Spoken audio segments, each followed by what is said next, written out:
আমরা যারা ঢাকা শহরে বসবাস করি, অনেক সময় দেখা যায় শহরের পানি নলকূপ ছেড়ে দিলে কেমন বিকৃত এক ধরনের গন্ধ এভাবে আসে।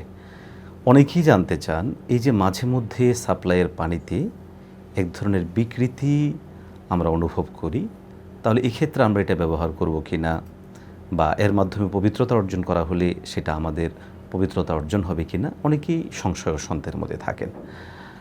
দেখুন, শরিয়া ইসলামিয়ার নির্দেশনা হচ্ছে, কোনো বিষয়ে যদি একটা দিক আপনি আগে নিশ্চিত থাকেন, তো এই বিষয়টা বিপরীতটা সেখানে সাব্যস্ত করার জন্য সুনিশ্চিতভাবে সেটা প্রমাণিত হওয়া বা সুনিশ্চিত কোনো তথ্য প্রমাণ সেখানে আসা জরুরি।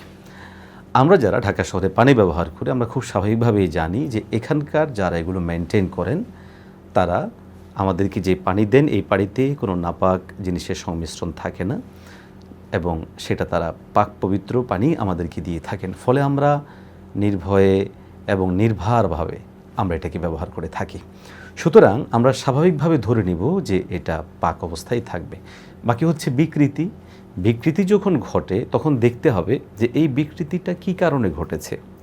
যদি তথ্য তালাশ করে নিশ্চিত হওয়া যায় যে নাপাক কোনো বস্তুর সংমিশ্রণের কারণে এই বিকৃতি সাধন হয়েছে, তাহলে এই পানি অবশ্যই আমাদের জন্য খাওয়াটা, ব্যবহার করাটা কিংবা পাক পবিত্র অর্জনের জন্য সেটাকে ব্যবহার করাটা আমাদের জন্য জায়েজ হবে না।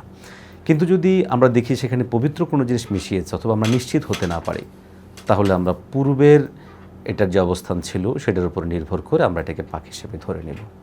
আল্লাহ পাক আমাদেরকে মাসআলা জেনে বুঝে আমল করার তৌফিক দান করেন, আমিন।